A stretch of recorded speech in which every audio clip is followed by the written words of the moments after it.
Buenos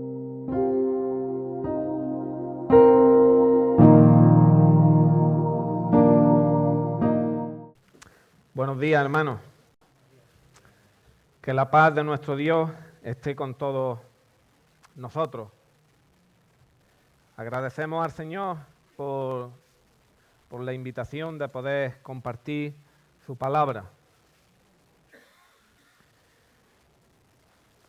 Llevo un tiempo diciéndole a mi hija, apenas se levantan de la cama, les digo: Alejandra, Rocío, ¿sabéis por qué el domingo es el día más importante de la semana? ¿Por qué, papá? ¿Nos llevará por ahí?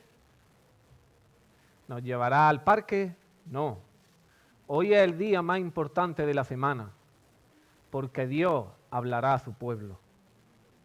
Hoy es el día más importante de la semana, porque el Señor mostrará como un espejo, mostrará lo que hay verdaderamente en nuestros corazones, para que nosotros podamos seguir caminando en este peregrinar con Cristo.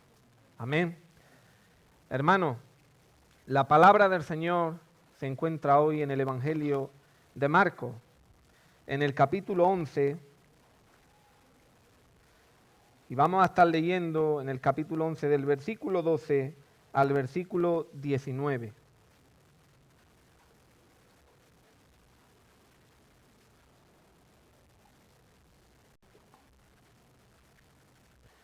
Y dice así la palabra del Señor.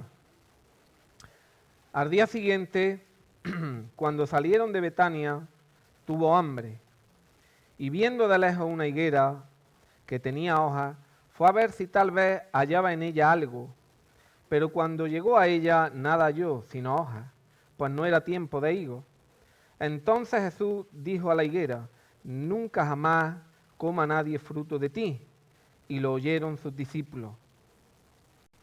Vinieron pues a Jerusalén y entrando Jesús en el templo, comenzó a echar fuera a los que vendían y compraban en el templo, y volcó las mesas de los cambistas y las sillas de los que vendían palomas, y no consentía que nadie atravesase el templo llevando utensilio alguno. Y le enseñaba diciendo: ¿no está escrito, mi casa será llamada casa de oración para todas las naciones? Mas vosotros la habéis hecho cueva de ladrones.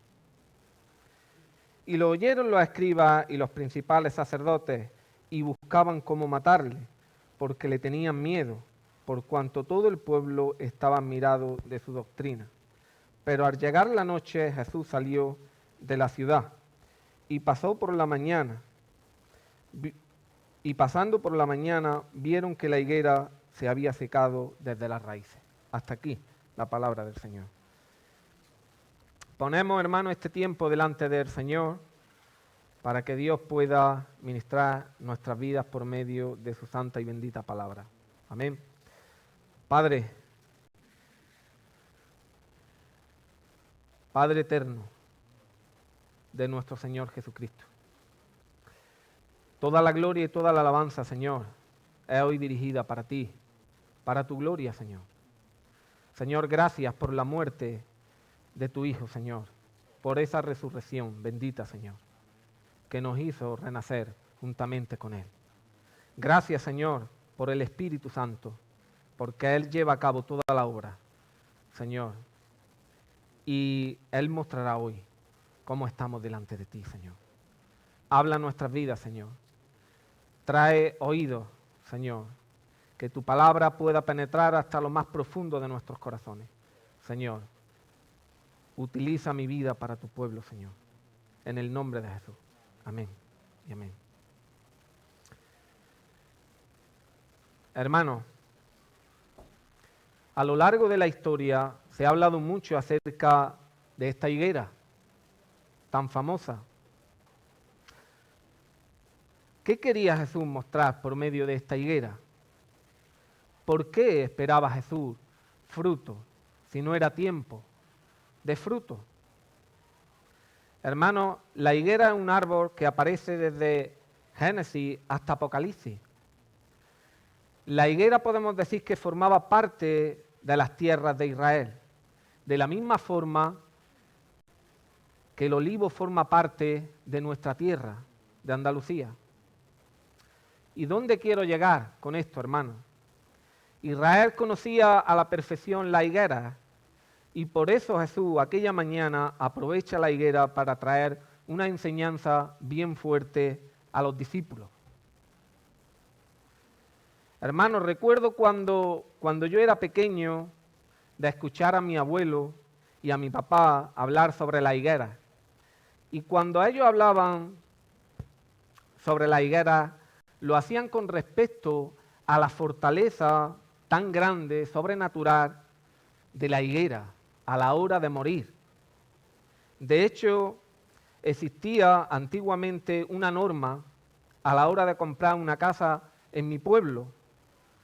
Y la norma era la siguiente: asegúrate de que no haya existido una higuera, porque ella brotará y todo lo que esté encima de ella lo levantará. Fijaros si es fuerte.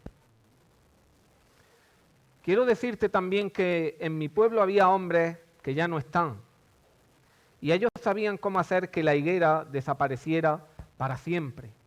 Es verdad que a los años hemos ido prosperando y ya se sabe bien cómo eliminar una higuera, pero antes no era tan fácil. Hermanos, ellos cogían y cortaban la higuera a ras del suelo.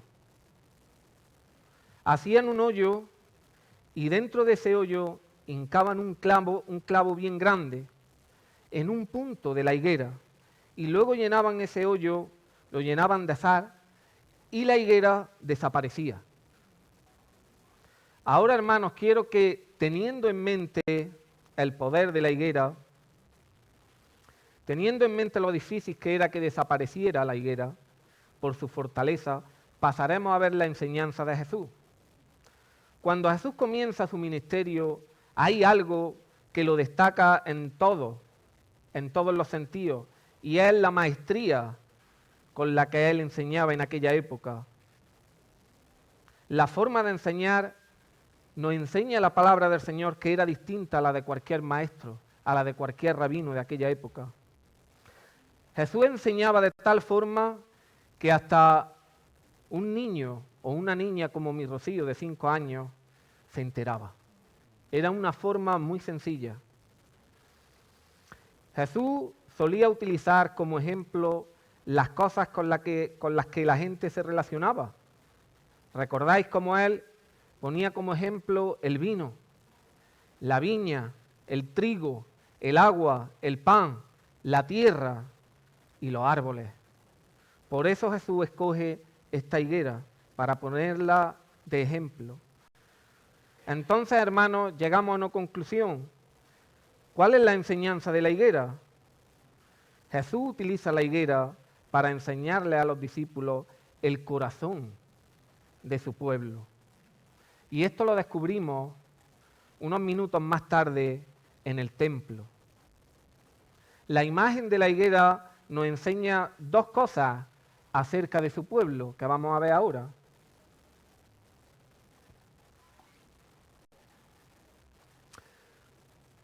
La primera que nos enseña, la primera cosa es una vida llena de apariencia.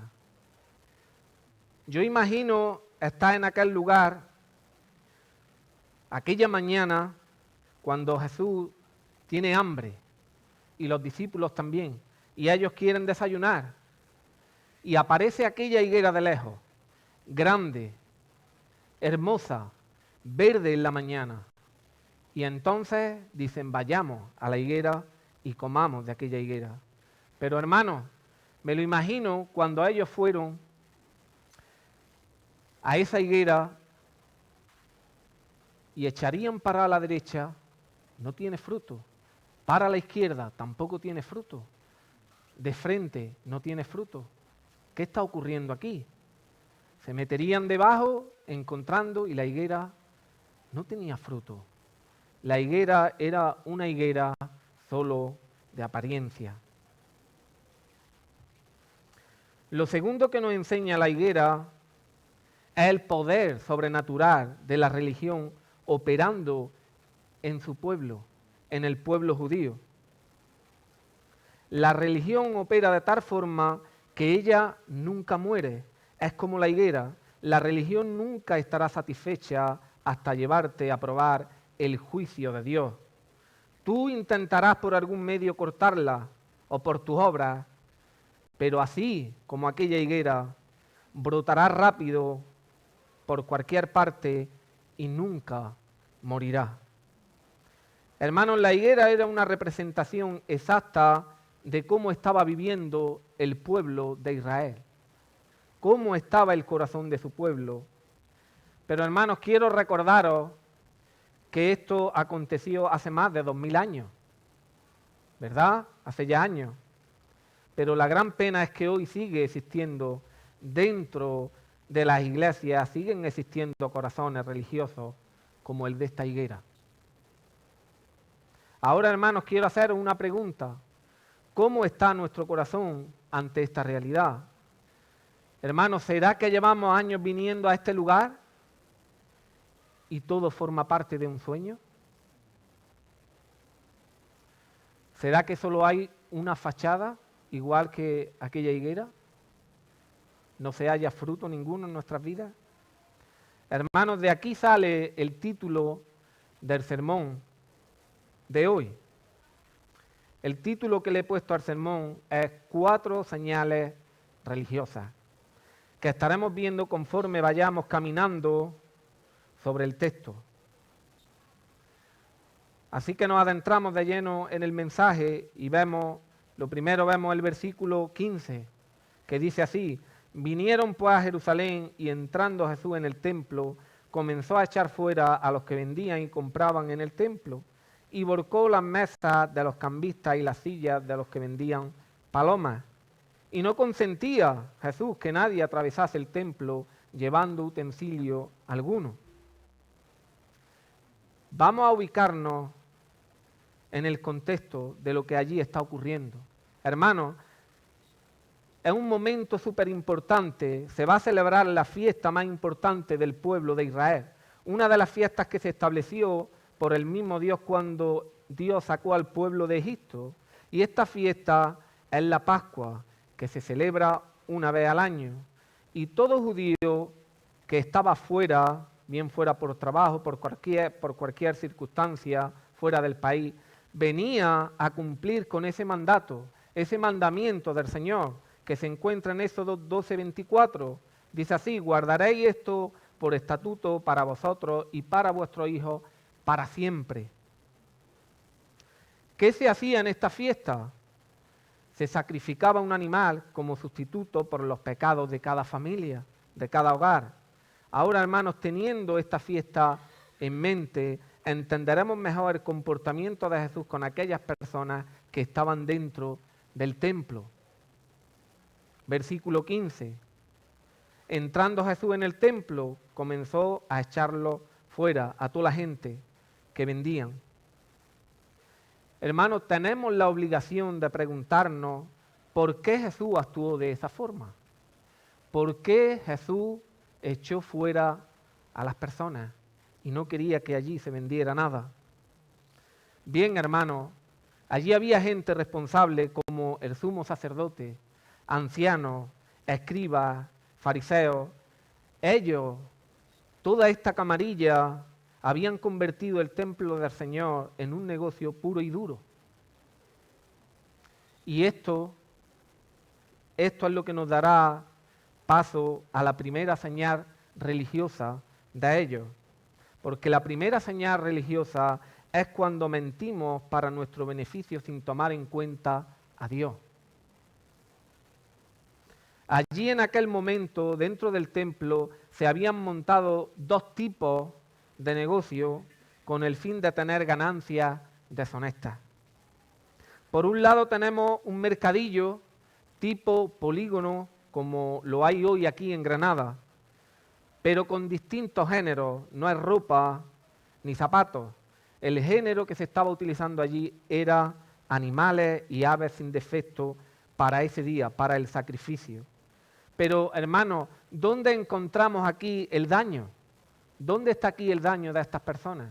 Pues mira, dicen los buenos historiadores que el primer daño era que esta gente vendían los animales 7 veces su precio para obtener ganancias.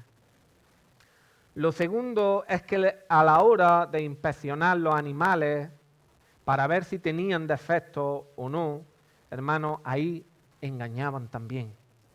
El 95% de la población en aquel tiempo, hermanos, eran pobres y esas personas no podían permitirse el lujo de criar a un cordero, a un corderito, pero sí con miles de apuros quizás podían criar a una paloma para ese día, para el día del sacrificio. El temor de estas personas era que la paloma o el animal que ellos habían criado tuviera algún defecto y por eso iban y lo enseñaban a los especialistas. ¿Quién eran los especialistas? Pues los sacerdotes, los sumos sacerdotes. Pero ellos, hermanos, engañaban encontrando defectos donde no los había, en los animales. Ahora, ¿por qué hacen esto, hermanos?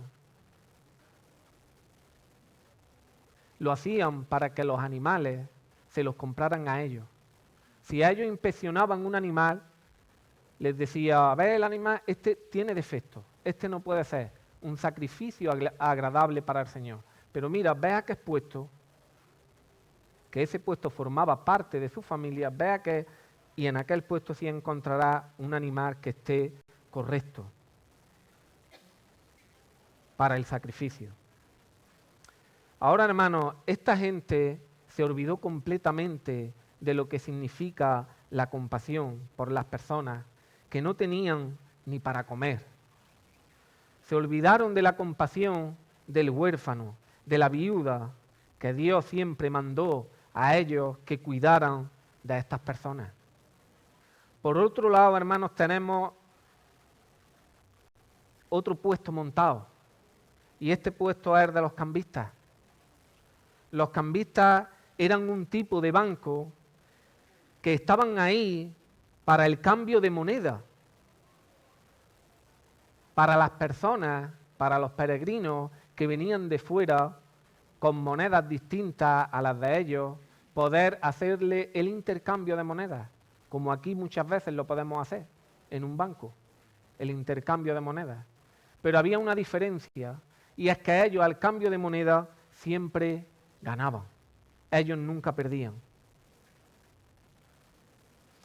Hermanos, ahora creo que podemos entender mejor la imagen de la higuera, ¿verdad? El sacerdote vestido con ropas de lino fino, de oro, viviendo de día y de noche en el templo, cualquiera diría que no era un cristiano de los pies a la cabeza. Cualquiera lo diría. Pero lo cierto es que su corazón, el corazón de estas personas, estaba muy lejos de la verdadera adoración a Dios. Estaba muy lejos. ¿Creéis, hermanos, que en corazones así puede habitar el Señor? Que dice su palabra que Él es 3 veces santo. Él es santo. Él es santidad. Hermanos, Jesús no aprobó en aquel lugar ese comercio, porque detrás de ese comercio había un corazón engañador, que no le importaba nada ni nadie, solo le importaba obtener beneficios. Y puede, hermanos, que me esté equivocando o me equivoque en muchas cosas, pero en una no me voy a equivocar. Puede que estemos engañando en algún área de nuestras vidas, o puede que estemos engañando en algún asunto de nuestra vida, y puede que nadie lo sepa y que todo esté bien, que nadie lo vea, pero hay uno que todo lo ve. Dice la palabra que sus ojos son como llamas de fuego y Él está en todas las partes. Él ve cada rincón de nuestro corazón. Él está en todos los sitios. Y quiero poneros un ejemplo bíblico de cómo Dios está pendiente y Dios lo ve todo. Este ejemplo se encuentra en el capítulo 7 del libro de Josué.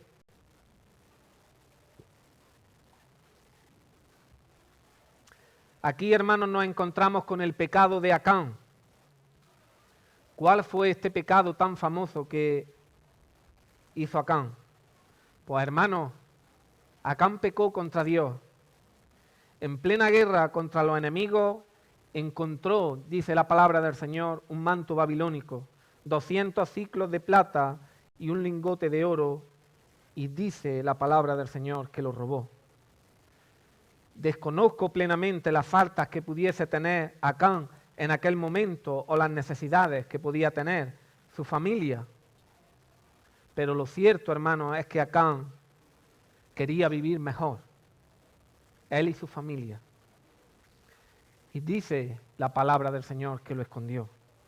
Y por ahora, hermano, parece ser que todo está bien. Todo está bien. Pero una ruina ha venido al pueblo del Señor. Josué, notamos en el texto que está desesperado. El pueblo ha sido derrotado por los amorreos y muchos israelitas han muerto. Muchas familias han muerto. ¿Por qué? Mirad lo que dijo el Señor en el versículo 11 del capítulo 7. Dice el Señor, Israel ha pecado y ahora ha roto mi pacto. Robaron de lo que le ordené que apartaran para mí. Y no solo robaron, sino que además mintieron y escondieron los objetos robados entre sus pertenencias. Hermano, quiero decirte que no fue fácil descubrir a Acán. Si tú miras en esta historia, te darás cuenta que no fue fácil. Dice este capítulo que Josué fue de tribu por tribu, investigando de clan en clan y luego de familia en familia, hasta que salió Acán. Acán robó y mintió para el beneficio de su casa. Y créelo, hermanos, que es triste ver la historia esta, pero Acán y su familia lo pagaron caro, lo pagaron muy caro, el pecado. Versículo 25 dice así: entonces todos los israelitas apedrearon a Acán y a su familia y quemaron sus cuerpos. Qué fuerte. ¿Sabías qué, hermano? Mentir para nuestro beneficio es uno de los pecados más fuertes que hay hoy dentro de las iglesias. Es uno de los más fuertes. Hermanos, ¿hasta dónde seríamos capaces de engañar para traer el pan a nuestros hogares? ¿Hasta dónde? ¿Hasta dónde seríamos capaces de engañar para salir del mes? ¿Hasta dónde seríamos capaces de engañar para satisfacer nuestros deseos? ¿Hasta dónde? Hermano, tienes que estar de acuerdo conmigo que hoy no apedrean a nadie por el pecado. No queman vivo a nadie como a Acán y a su familia, pero quiero decirte algo que debemos de guardar en nuestro corazón. No me extraña para nada, no me extraña que vengan desgracias a nuestras vidas, que vengan caos, roturas en la familia, enfermedades a nuestras vidas por causa de esta clase de pecados, cuando no estamos caminando como Cristo quiere. Versículo 17, y le enseñaba diciendo, Jesús continúa, ¿no está escrito? Mi casa será llamada casa de oración para todas las naciones, mas vosotros la habéis hecho cueva de ladrones. Hermano, Dios escogió a Israel con un solo propósito, con el propósito de bendecir a todas las naciones. El propósito era que el Evangelio llegara a todas las partes del mundo. Ese era el propósito, pero ellos no entendieron nunca esto. Ellos fueron un pueblo rebelde. Ellos fueron un pueblo que vivía solamente para ellos. Había egocentrismo en sus vidas. No lo entendieron. Era un pueblo racista. Justamente donde se estaba celebrando este mercadillo corrupto era el patio que Dios había preparado, había provisto para los gentiles, para que los gentiles pudieran adorar al Señor y pudieran conocerle, tener acceso a su gloria. Dios siempre tuvo el propósito de que el Evangelio llegara a toda criatura, pero ellos nunca lo entendieron, nunca estuvo esto en su mente. Los deseos de ellos eran distintos a los deseos del Señor. Y esto, hermanos, es lo que da paso a la segunda señal de una vida religiosa. La segunda señal de una vida religiosa es cuando mis propósitos no se alinean con los propósitos del Señor. Uno de los propósitos de Jesús era que los discípulos alcanzaran a todas las naciones. Y esto lo vemos en la Gran Comisión. En Mateo 28, Jesús se acercó y les habló a los discípulos diciendo: por tanto, id y haced discípulos a todas las naciones. Y esto, hermanos, de hacer discípulos no es una opción. No, esto es un mandamiento que hay que cumplir. Es un mandamiento puro y duro que debe de obedecer todo cristiano que ha nacido de nuevo.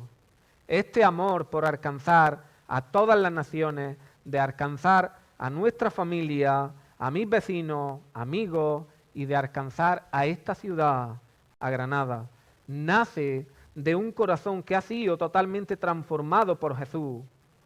Por eso, cuando Él mandó a los discípulos obedecieron el mandamiento. Ahora, hermanos, ¿qué haremos con este mandamiento? ¿Lo tiraremos a la basura? No. Pero cuánta hipocresía acerca de este mandamiento hay dentro de las iglesias frente a esta realidad. ¿Por qué digo que hay hipocresía? Porque, hermanos, nos podemos sacrificar perfectamente para comprar lo mejor a nuestros hijos. Y no nos importa comprar lo mejor. Podemos incluso sacar un préstamo y pagarlo sin ningún problema para arreglar nuestro hogar, para comprar muebles, y ahí no hay ningún problema. Podemos comprar el mejor perfume, la mejor ropa, y no nos importa. Pero cuando hablamos de aportar para el avance del Evangelio, esto ya no nos interesa. Esto ya no nos interesa. Esto no va con nosotros. Hermano, te lo digo de corazón. No sé los años de cada persona en este lugar, o cuántos años lleva en el Evangelio, lo desconozco, pero si llevamos años en esta iglesia y no se ha despertado todavía el amor de participar para el avance del Evangelio, para las misiones, para mantener este local, de aportar para el nuevo local, para alcanzar Granada, yo me estaría preguntando si soy un discípulo de Jesucristo o solo soy un cristiano lleno de apariencia, lleno de religiosidad como aquella higuera. Me lo estaría preguntando. ¿Mas vosotros la habéis hecho cueva de ladrones? Continúa Jesús con ellos. Hermano, este título, ¿mas vosotros la habéis hecho cueva de ladrones?, no es un título cualquiera. En Jerusalén, como todo pueblo o toda ciudad, tenía ladrones, tenía bandoleros, que cuando robaban oro, plata, joyas, buscaban una cueva para refugiarse de los guardias, para que no los pillaran, para que ellos estuvieran seguros. Y allí, en Jerusalén, contaban con una ventaja esta gente, y es que Jerusalén estaba rodeada de cuevas, lo que esto les facilitaba el poder refugiarse en una cueva para que nadie los pillara. Y de aquí, hermanos, sale nuestra tercera señal religiosa. Nuestra tercera señal religiosa es cuando utilizo la iglesia para calmar una conciencia manchada por el pecado.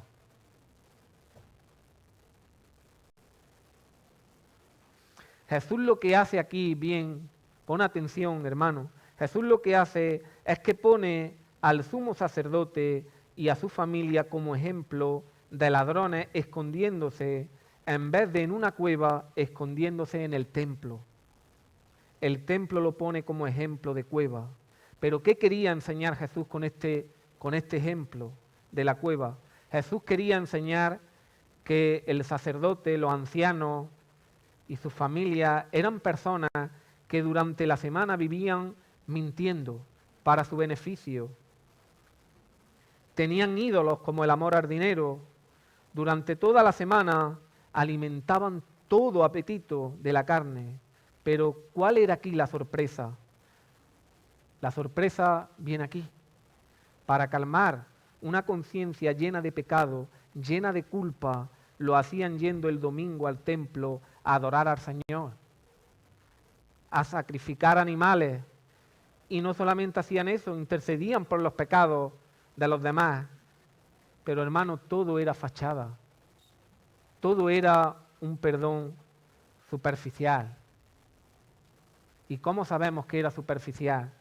Porque, hermano, no había cambio. Aquí está Jesús mostrándonos. No había cambio. Porque permanecían en el pecado y porque un verdadero arrepentimiento, como vimos la semana pasada, produce cambio en nuestras vidas. Un verdadero arrepentimiento produce cambio en la vida del creyente.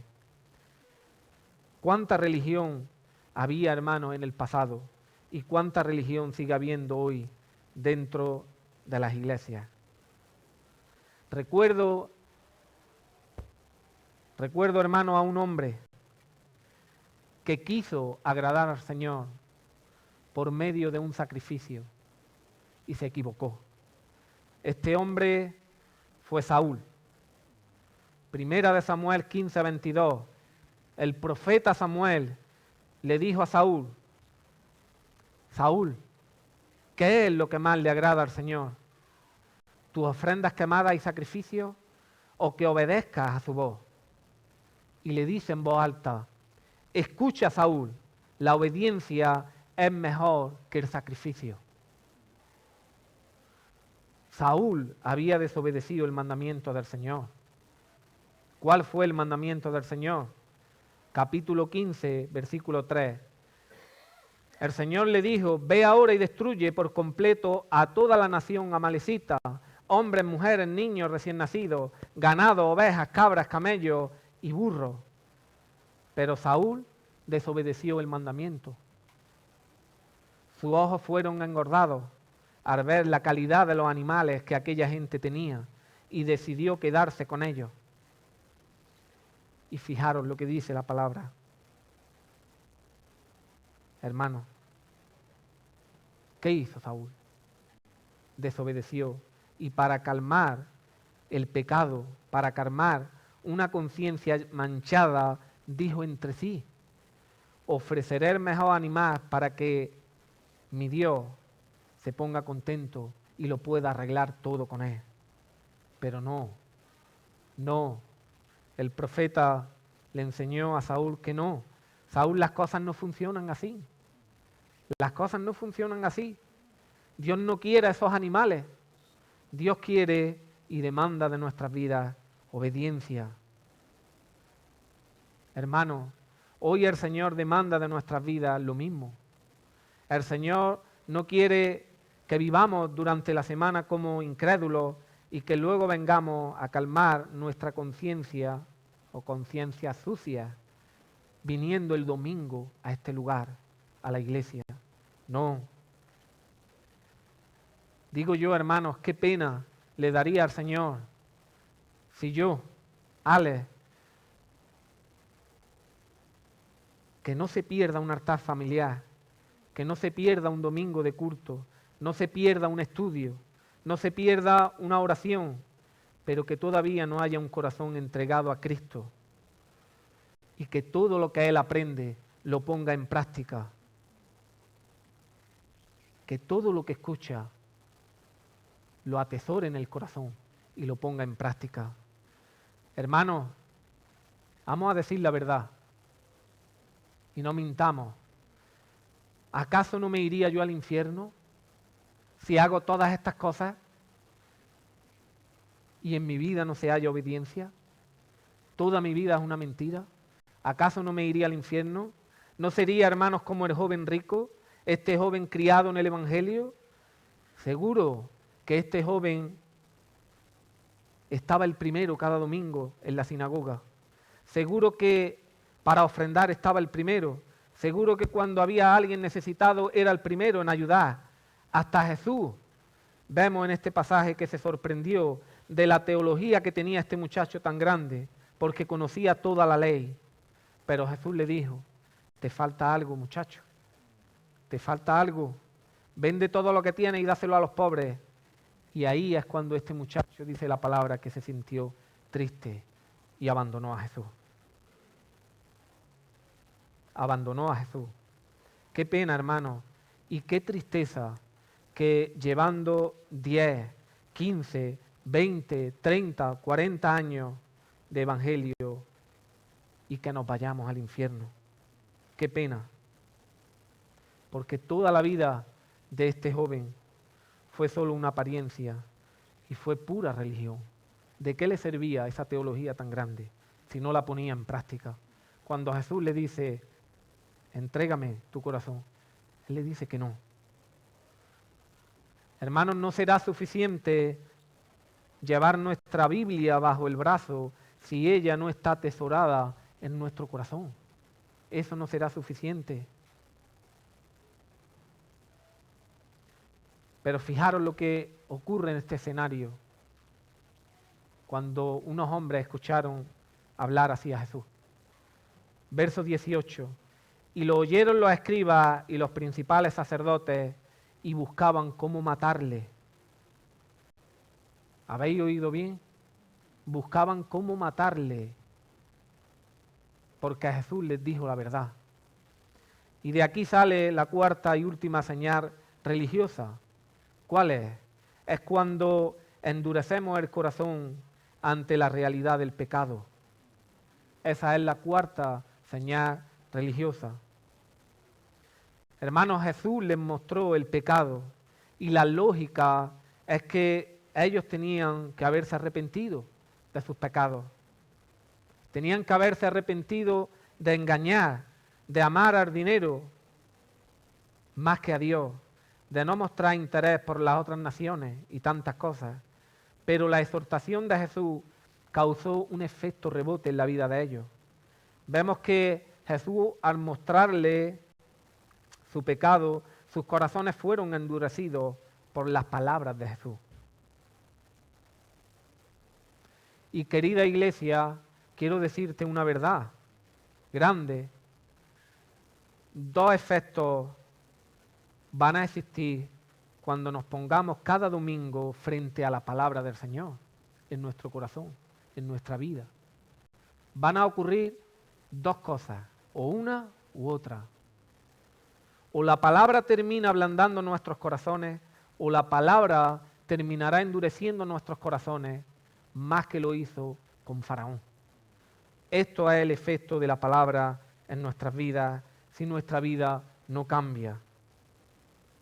Y hermanos, vemos a lo último del pasaje, en el versículo 20, que Pedro por la mañana se quedó sorprendido, porque él conocía perfectamente la higuera.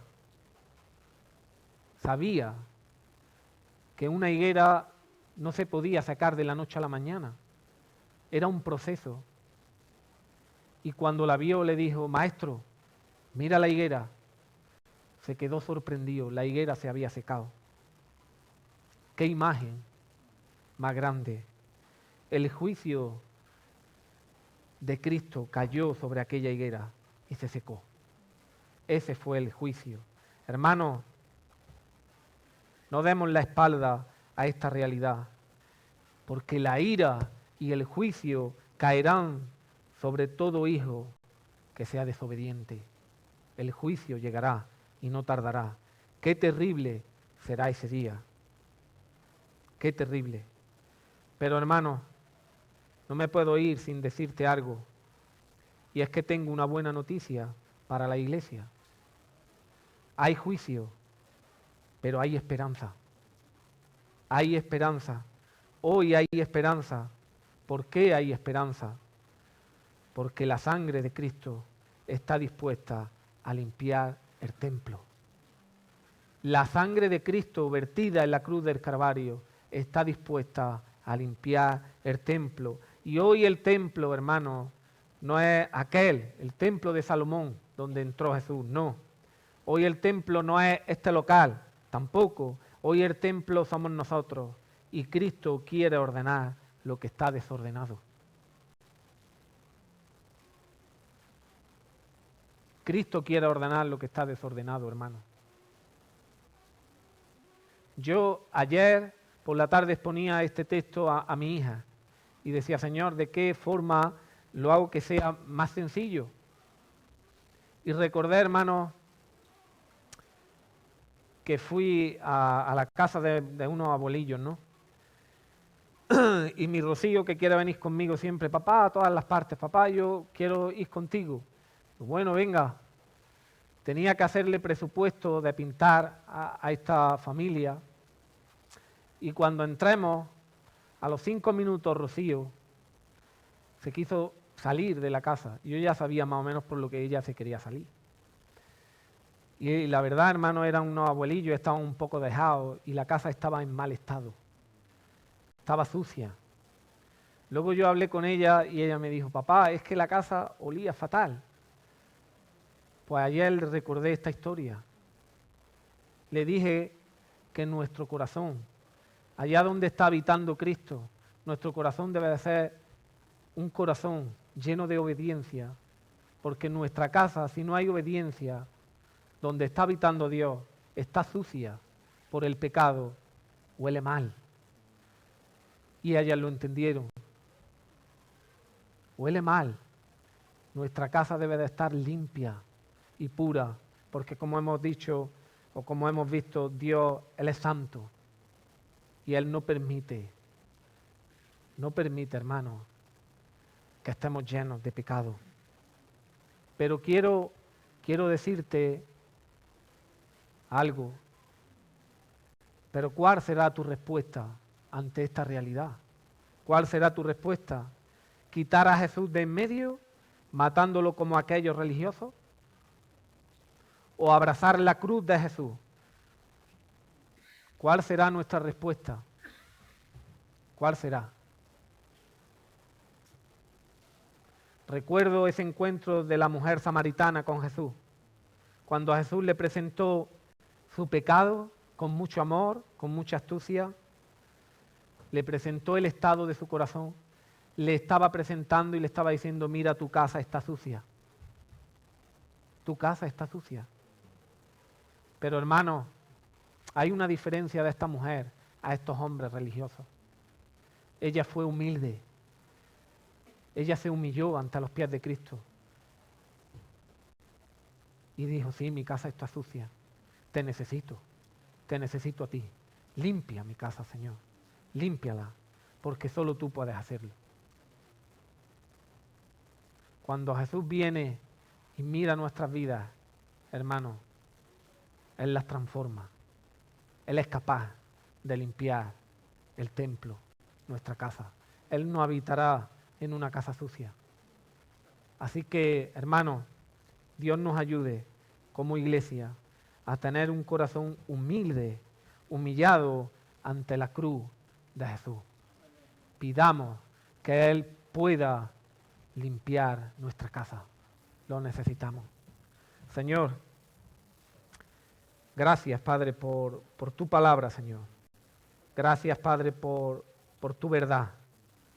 Gracias por mostrarnos, Señor, cómo es un corazón religioso, que es como una higuera, es fuerte, no muere, Señor, solamente muere cuando tú vienes a nuestras vidas y tú nos transformas, Señor. Tú eres el único que puedes arrancar la raíz de la religiosidad, Señor. No permitas que tu pueblo ande en la religiosidad, Señor. Transforma nuestras vidas, Señor. Oh Padre, no permita, Señor, que nuestra vida no lleve fruto para tu gloria, Señor. Permite, Señor, que seamos altares llenos de gloria, Señor, para ti. Pero, Padre, quita, Señor, la más mínima mancha que haya dentro de nuestro corazón. Entra, Señor, en todas las habitaciones de nuestra vida, Señor, y límpiala, Señor. Limpia en el nombre de Jesús. Amén y amén. Amén.